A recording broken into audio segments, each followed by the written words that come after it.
Valley Club, the MSF community is still hot over Overpowered. In this video, we have the devs' initial response to some of your concerns. Professor X is live in the game, and we got more information about the Age of Annihilus. We're talking all about that in this video. And if you're ready for all of it, you know what to do, Valley Club. Find that like button and let's go smash it. And welcome back to the ValleyFlyin channel. I am ValleyFlyin. I hope you're having an excellent day.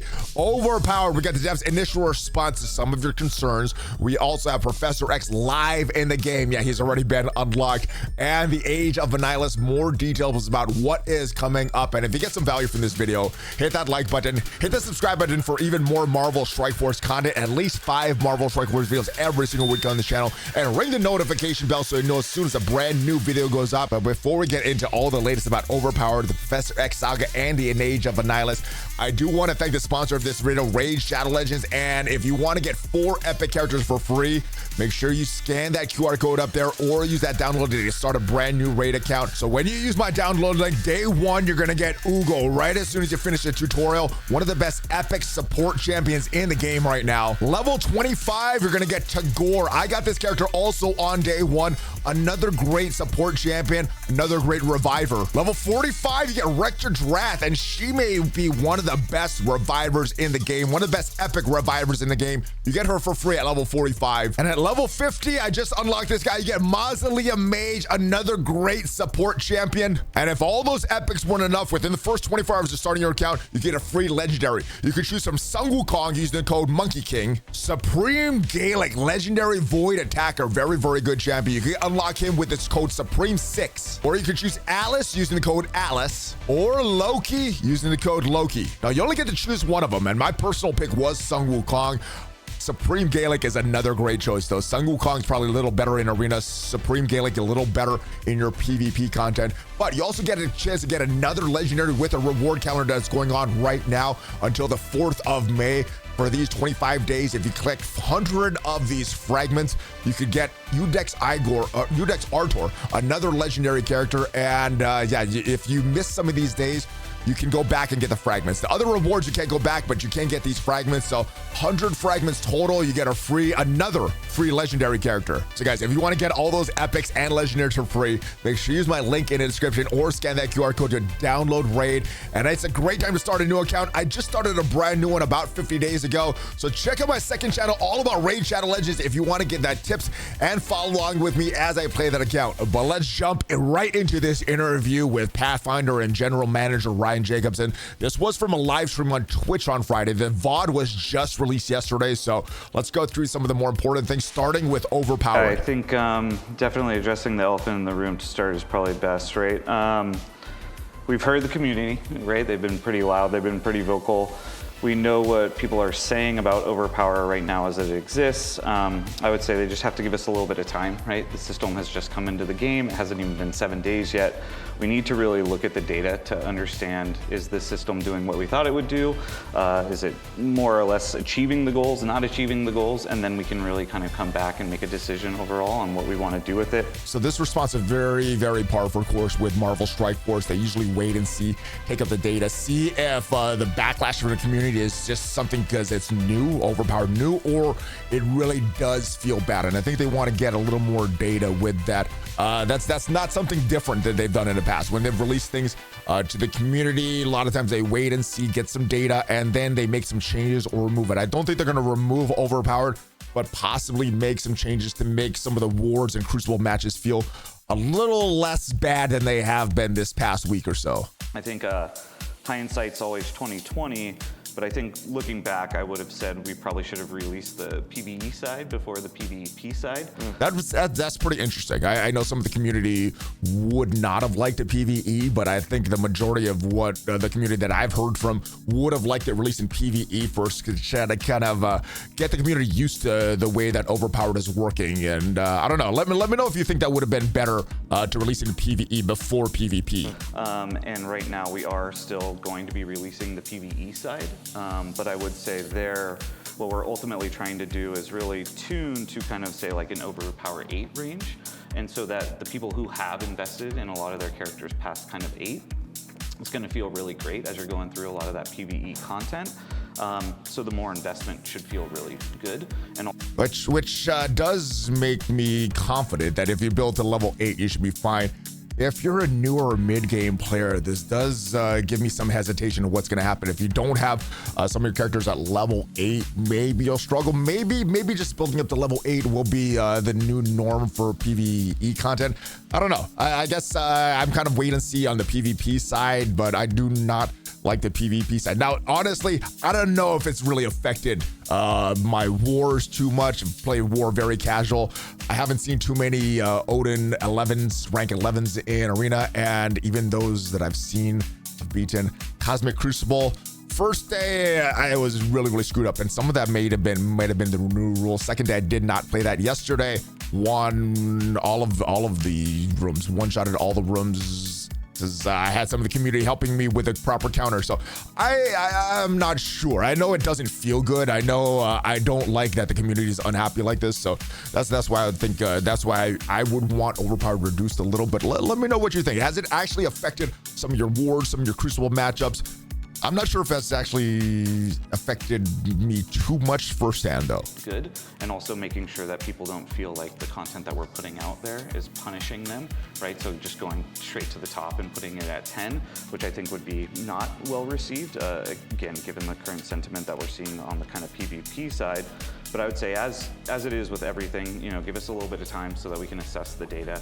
Like I said, it hasn't even been in the game for 7 days. We need time to look at the data, understand how it's working, how it's not working versus our expectations, and then we'll work with the player council or all the groups, the community on kind of next steps forward, and then we can figure out what we want to do, if we want to communicate it, talk about it again, but just give us a little bit of time. Yeah, to me, this sounds like it's not hitting the marks, especially with the community sentiment, the anger, the rage felt in the community. I don't think that's proper. So I think they're just gathering some data. I think they do have plans to meet with the Players Council. I don't know if they're going to take any advice from envoys, but other members of the community, see how it feels and make some decisions at that point. So that is from Friday, but as of now, that is the latest on Overpowered. Let me know your thoughts on Overpowered. What do you want to see done with this? I don't think they're going to remove it entirely, but would you like to see maybe instead of 50% damage and 50% focus, maybe reduce that to 25 of each? I don't know. I don't know what would be the proper thing to make it feel less bad. I do think that devs want to move forward with this, but I think they are open to some changes. So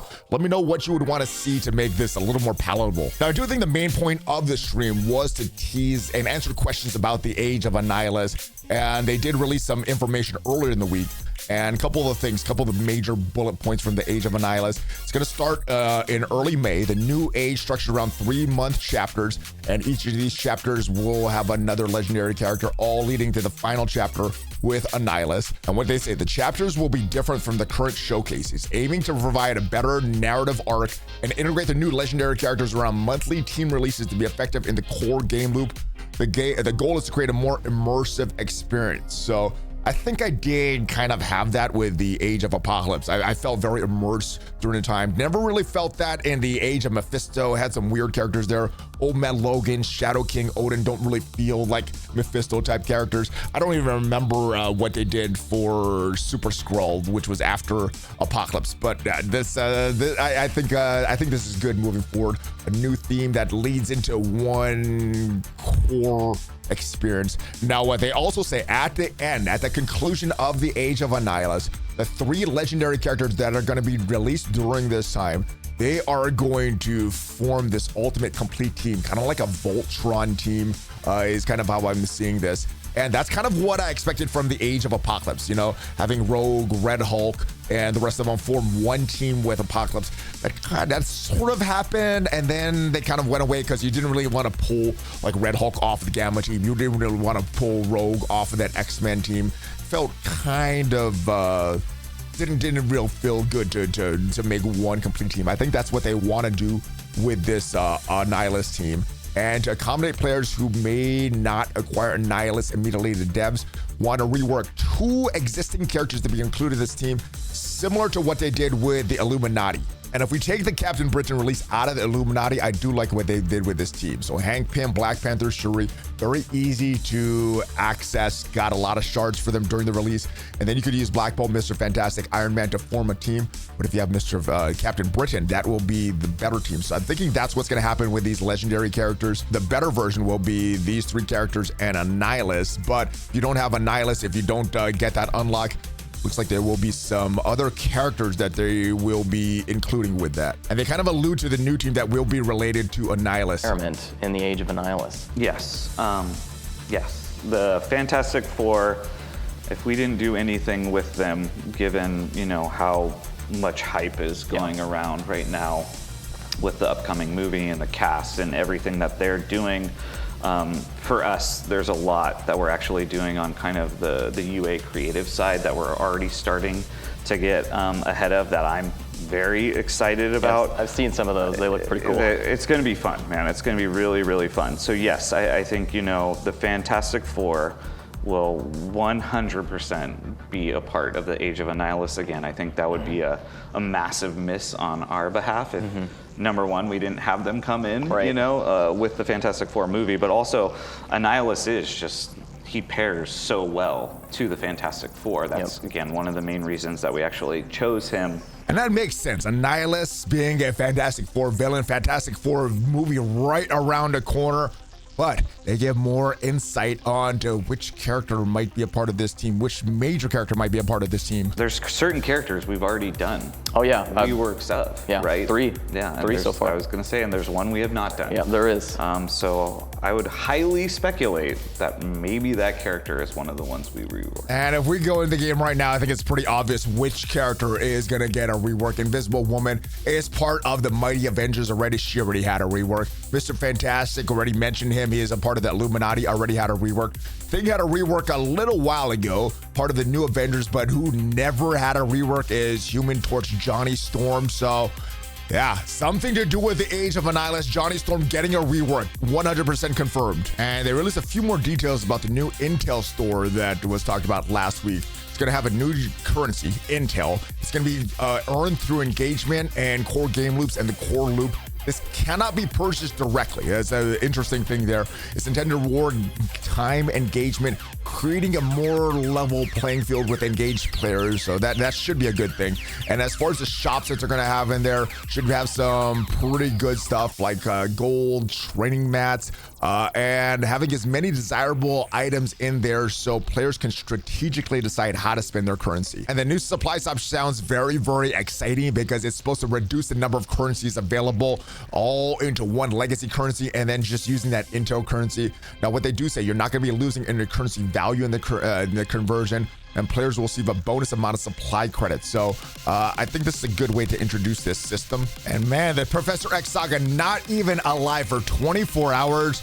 And Johnny has already beat it. Congratulations to the exceptional commander who just conquered the perilous Age of X successfully. Rector Professor Xavier. Thanks to the strategic brilliance and the mythical mind once free again. And yeah, Johnny is the winner. So he was at that latest Envoy Summit. So congratulations to him. And it seems like the initial recommendations from Scopely were accurate. Blade, Oath, and 3 new vigilante members. I know some people have tried Spider Society in that city section and they do not work. So that's the latest all about Overpowered, the Professor X saga, and the Age of a Nihilist. Let me know how hard you're pushing for Professor X right now and what you think is going to happen to Overpowered. If you got some value from this video, leave it a like. Check me out on social media. Check out my second channel, all about Raid Shadow Legends.